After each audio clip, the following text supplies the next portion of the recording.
Hello there, Pastor Allen from Praise Assembly here. I'm so glad that you came across this resource today, however it is that you found it. Our hope and our prayer is that this would be a blessing to you in growing your faith and your love for God. I do want to mention that if you're not a part of a church, we would love to have you at Praise. Now, if you live further away, this is in no way intended to replace the ministries of a local church in your life. We really believe that the local church is the hope of the world. And so if you would find a church near you that you can be a part of and can be a part of your family. Now, if you do find this resource beneficial, consider giving back to Praise. You can do that on our internal app, our web app, which is praise.fyi. Just open up a browser, go to praise.fyi, and you'll find a way to give. May the Holy Spirit just use this in your life today. God bless.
I absolutely love that verse.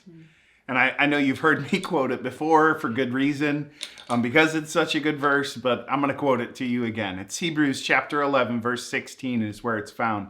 And it says, "But as it is, they desire a better country, that is, a heavenly one. Therefore, God is not ashamed to be called their God, for he has prepared for them a city." I think the reason why I love that verse so much is that it kind of shows, well, at the core of it, it says that God is not ashamed, that he's pleased, that he's happy, that he's proud to be called our God. And it's really based on two things. It's based on the fact that he has prepared what he told us he was going to prepare. And then second, the fact that we desire it. Yes. So right before this all started, that last week, March 15th, we kicked off what was supposed to be a new series, but it was such a unique experience and it wasn't what we had planned. And so it kind of went sideways on us, but we do want to revisit it. We're just calling it Citizens. And that word citizens really comes from the fact that back in the day, people didn't identify with a country. They didn't identify with a people group beyond their own city. So people saw themselves more as a part of a city than they saw themselves as a part of maybe a nation, right? And so that's why even when Joshua came into the land along with the Israelites and they went through and they took out the cities, those cities were all like city-states, right? Right. And so that word citizens actually comes from that, because it was like when you belong to a city and the city belongs to you.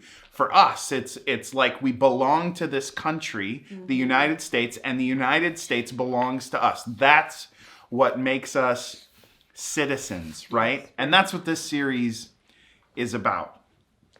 That we identify with a city that God has prepared, and that city is identified with us. Can I just share something with you? I mean, this is a safe environment, right? Totally like, safe. It's not like this is going to live forever on the internet or anything, right? So this is safe, right? Like, this is a safe place. So at this point, I'm officially, right, more Springfield, Missouri than I am Kenosha, Wisconsin. This last year was the year where it was like the midway point. And so now it's official. I am more Springfield than I am Kenosha. When we go up in the winter to Wisconsin, It is so cold, right? Like it is super cold up there. The last time we went up, the doors froze on our van. And I'm like, okay, that doesn't happen in Springfield. No. I'm happy with Springfield, but my blood has thinned. I'm now fully Springfield. When I first moved to Springfield, that wasn't the case. That first year when I moved here, I learned about chiggers. Yeah. Okay. And I didn't know that chiggers were a thing. And I walked through a field, and afterwards I had all those chigger bites on my legs. And I was like, what is going on? Were these mosquitoes or what? And somebody told me how to take care of them and told me that they were actually chiggers. And I thought, okay, no. I said, come on, that's like what? Like a snipe hunt? You know what I'm saying? What's a snipe hunt? What's a snipe hunt?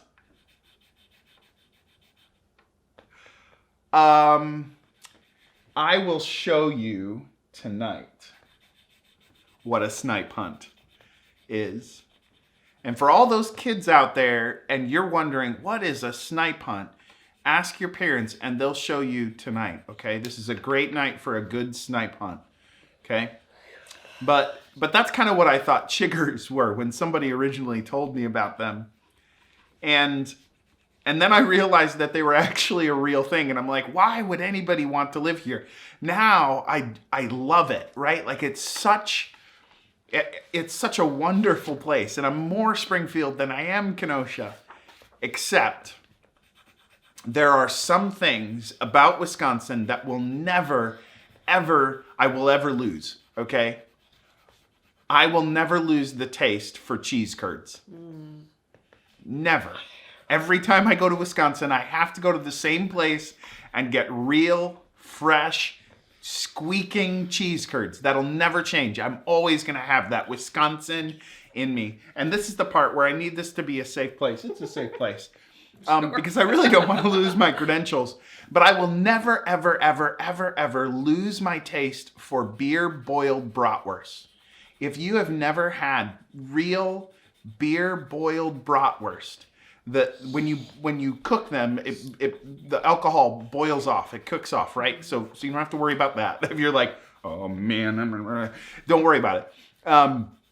But I love them. And when we first moved here and came on staff at Praise, I wasn't sure I was going to be able to still have them. And I wanted to share them with somebody who we were friends with at Praise, a member here at Praise, still a member here at Praise.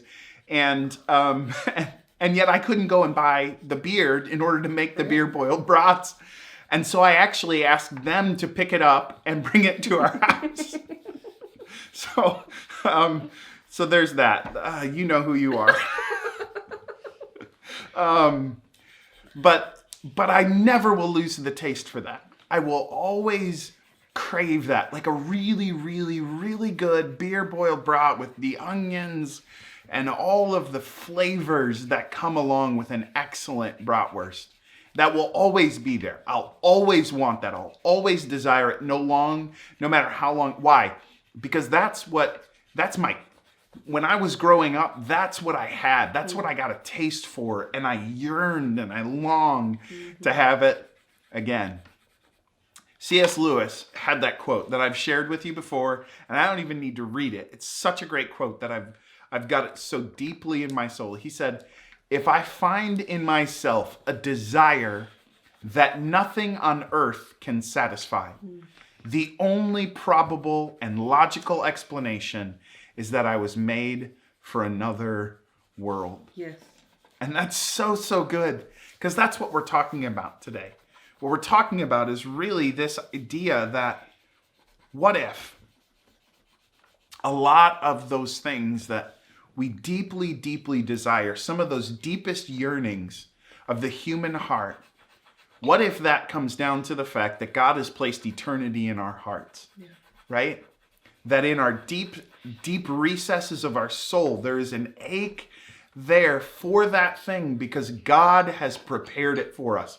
Yes. What would that look like? For Abraham here, it's saying that, and not just Abraham, but all of these people, it's saying that they were driven by faith, that they desired a heavenly homeland, that they had this deep soul ache for something more. They desired something more. So I've been asking myself this question. Here's the question. Could it be that some of our deepest desires are actually soul aches because we were made for more? Because we were made for a better country. Because we are citizens for the city of God. Yes. Some things will never be satisfied here. Right. And some things will always be a deep soul ache, a yearning and a longing and a wanting for more. And they will never be satisfied here. In fact, the thing is, I believe that we can keep pushing harder, and we do, and we can keep driving, and we do, and we'll never get that satisfaction that we're looking for because of the fact that we were made for more. I just believe that holds true. And this passage mentions different people from Scripture. This whole Hebrews chapter 11 and the deep aches that they had and how it drove them forward. So what I want to do is I just want to read about those different people. I want to read about the eternity that God put in their hearts, because God put those same eternity, those same aches in our hearts as well, yes. Right? So Abraham, that's who we're going to read about today. Abel, Moses. I just want to read and see, what did that look like for them? So for Abraham today, I'm just going to do this real quick because I've already introduced the series and kind of worked through it.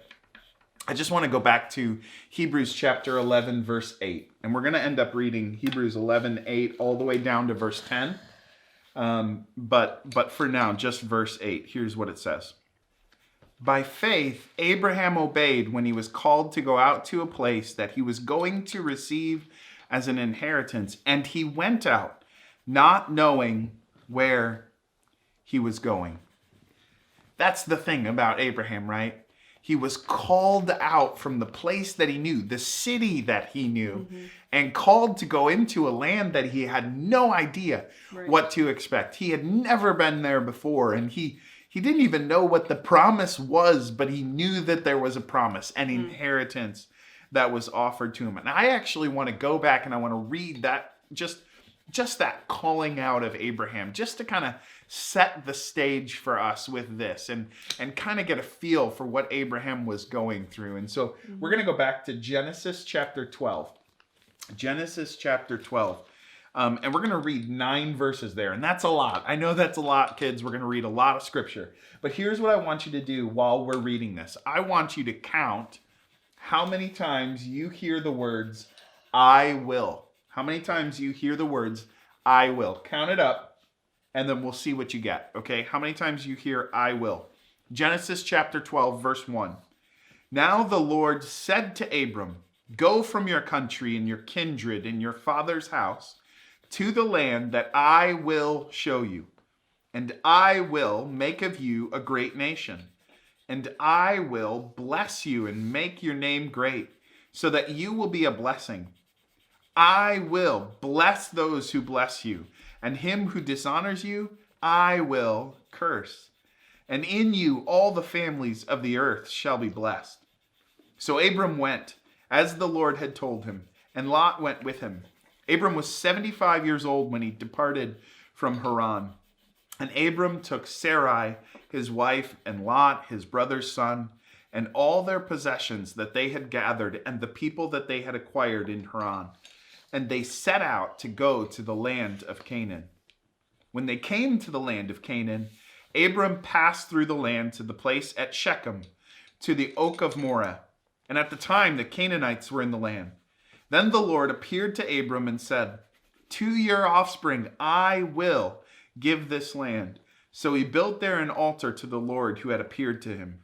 From there he moved to the hill country on the east of Bethel and pitched his tent. You have to be really careful when you're saying that phrase, pitched his tent, on camera. That's going to be on YouTube. If you don't know what I'm talking about, just YouTube pitched his tent, and you can watch the first. When parents, that's for you parents, that's a gift. Pitched his tent with Bethel on the west and Ai on the east. And there he built an altar to the Lord and called upon the name of the Lord. And Abram journeyed on still going toward the Negev. So he's moving here. Right. You see him go to this land that he's never been to before. He stops and then he moves on. And then he stops and then he moves on. And he keeps on journeying through this land that belongs to somebody else. But what's interesting is how many I wills piled up. They kind of piled up, didn't they? They just kept on coming. How many did you get? Wait. Let me ask you first. How many I wills did you hear? Say it. Tell your parents. This is how many I wills I heard when Pastor Allen was reading. Say them.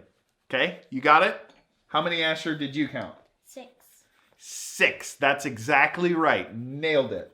6. There were 6 I wills. Here's the deal about Abraham. As he steps out into this land, I want to show you just visually what that looked like as he moved through the land. And so I'm going to draw you a map. I want you to see this and see how Abram does this. Okay, here we go. So he leaves from Haran and he heads south and he stops at Shechem. Shechem is where God appears to him there at that oak of Moreh, right? And then he keeps heading south, and right around here we'll say he stopped for gas. That didn't happen. Okay, so then he keeps heading south, and he stops between Ai and Bethel, and he builds an altar, okay? But then it says he continues journeying south toward the Negev, okay? Now what we know is that he ends up keeping going all the way to Egypt. Now, we don't know how long he remained at each of these spots. That just doesn't give us those details. But he keeps on going, and he goes down into Egypt, okay? Then he comes back to Bethel and Ai. That's where he separates with Lot. Lot heads off over towards Sodom and Gomorrah. And he heads back south, and he ends up near Hebron. Now, while he's in Hebron, some kings invade, and so he heads off to Damascus, and he rescues them, and he comes back through. While he's coming back through, he stops near Jerusalem, Melchizedek. He tithes, which is a great lesson for all of us as we're thinking about the stimulus check. I'm sorry, that was not related at all to the sermon. Sorry, I have something in my throat there.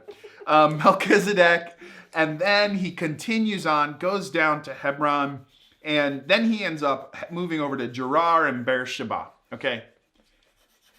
That's a lot of moving, right? Like, he was all over the place there. He goes from one place to the next. And then he goes back the other direction. I mean, the guy is moving a lot. And the thing about Abraham is that he was a nomad. Do you know what it means that he was a nomad? Do you want to know what it means that he was a nomad? Here's the great thing about being a dad. Dad jokes. It means that he was no mad. He was never mad.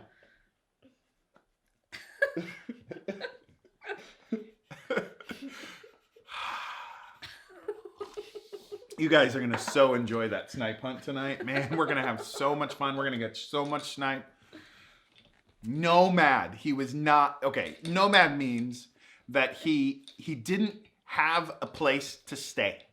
Right? He lived in a tent and he moved about. Nomads are people who don't have the one place that they remain. They don't plant food. They aren't farmers. They're hunter-gatherers.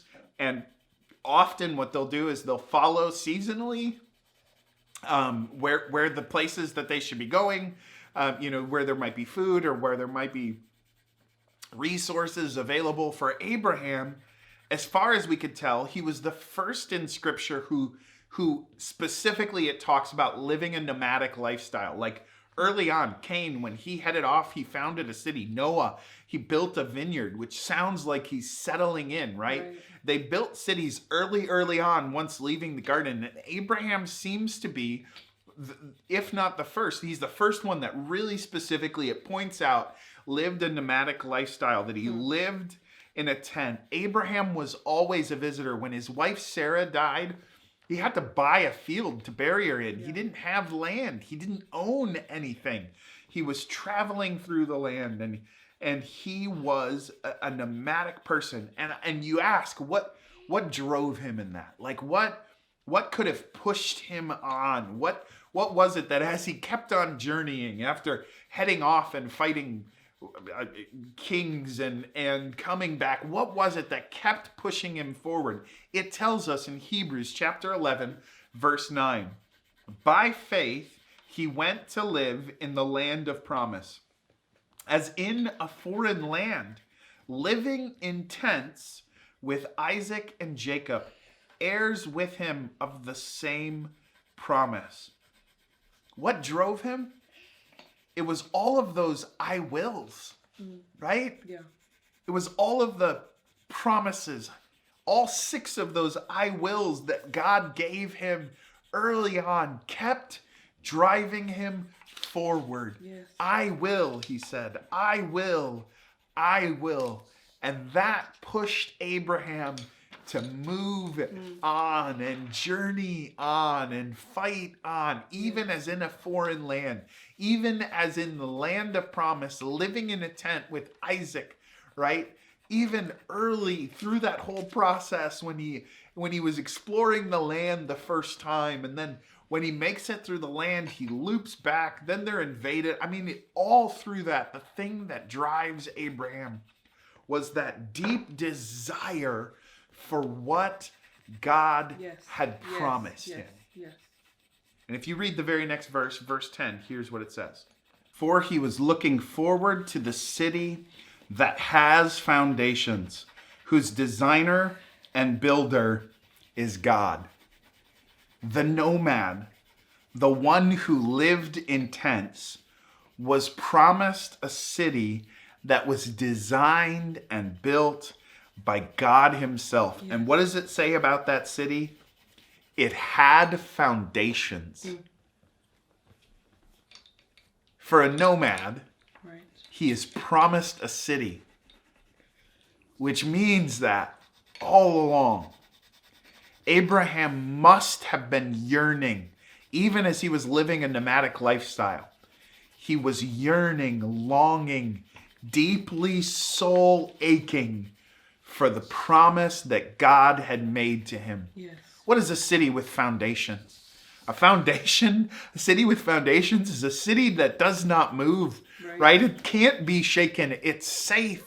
It's secure. There's no question of who will bust through the tent walls today, right? Like, because it was secure, because it was safe, and he was promised a city that was designed and built by God. No more living in tents. What drove Abraham on? It was desire for the city that was promised to him, the one he was made for. Yes. A lot of times I think, what would it have been like to live in that particular day, right? As I was thinking about this idea, I wasn't thinking about that. What would it be like to be in Abraham's day? But what if Abraham lived in our day? What would it be like for Abraham? And I'm sure there's lots of things that as he was living a nomadic lifestyle, longing for a city with foundations, that would be different for him. But one thing I'm sure of is that there would be salesmen hawking tents, right? Yes.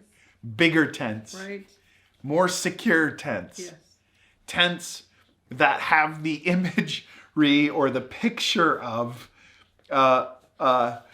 like it has a foundation, right? Like tents that have pretend foundations, tents that look like you cannot move them, tents that look more secure, tents that are more comfortable, tents that seem like they are just like the city that was promised to Abraham. They would be selling that to him so hard. And I think the reason why all of this is important is because soon our economy is going to be opening back up, right? Yeah. Today, back on Thursday, Governor Parson released that that Missouri will be opening back up for business on the 4th. I don't know, again, what that looks like for us. I don't have any idea. I'm hoping that we'll be able to get back together soon, Yeah. right? But I can guarantee you what will be happening as soon as they do. Yeah. Everybody will be coming for your money, right? Everybody is going to come after it like as if they are the ones who have the thing that you are looking for. Yeah. And the way they're going to try to sell these things to you are as if that there is something that they can provide that is a deep ache and yearning that you have, right? For safety and security. It'll be subtle. It won't be obvious. It won't be in your face, right? You want to be secure? Buy this. No, that's not the way. It'll be so subtle. It'll be in the undercurrent of the messaging that this is where you will find safety, that this is where you will find security, that this is where you will find the comfort that you are looking for. The thing about Abraham was that he yearned and ached for a home. Yes. Can I say that that is the same desire that we all have? Yeah. Right? Yeah. I love this house. I love this home that God has given us. It's such a blessing. And I remember when we were still thinking about buying it. And I had asked the owner previous to me, would it be okay if I just came out and just prayed? And because there were several things. We had to sell our house. There were just several pieces that need to fall into place. But man, we wanted it. I wanted it. I yearned for it. I longed for it. And so I would just sit out in the field out in front, and I would just sit there and I would pray and say, oh God, give us this home. And even as I did that, and I love this home is not my home. Yes, right. And this, what God has given us, can never replace what he has promised to give us. Right, right. And if I seek for that, like if I think that this can do it, all it's going to do is it's going to put a Band-Aid on for a brief period, that deep soul ache that God has put inside of us. There is nothing like the promise that God has made to us to fulfill that deep, deep desire that we have. And for you, that may be similar. You might be able to identify that deep soul ache. Because people will sell you on a home that it can give you safety and security and comfort and strength and stability. But nothing can give you and meet that deep longing for those things. Why? Because we were made for something more. Yes. And we will only be satisfied by the I wills, by the promises that God has made. And anyone who tells you otherwise is selling you something, right? Yep. So don't use cheap Band-Aids for the deep soul aches. Abraham wanted a home, a city with a foundation, and he never found it here, and neither will we. Yeah. Neither will you, neither will I. So don't put a Band-Aid over it. That'll just tamp down on the desire a little bit, right? Don't try to lessen their burn even. Because go back to that verse. What it says is, but as it is, they desire a better country, that is a heavenly one. Therefore, God is not ashamed to be called their God, for he has prepared for them a city. That's what God wants for us. Yeah. He wants us to yearn for, to long for, to desire the promise that he has made. Yes. Right? He wants us to desire what he prepared for us. And then he won't be ashamed to be called our God. Yes. So don't put a Band-Aid over that desire. Instead, stoke it into a burning hot flame. Increase your desire for what God has prepared. Yes. And then he won't be ashamed to be called your God. That is something that I want. Boy, to have God not to be ashamed to be called my God. Yes.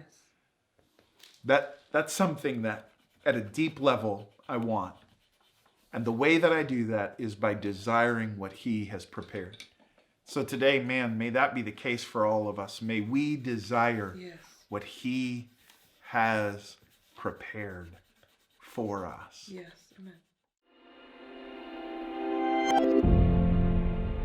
This has been a message from Praise Assembly. May the God of peace be with you.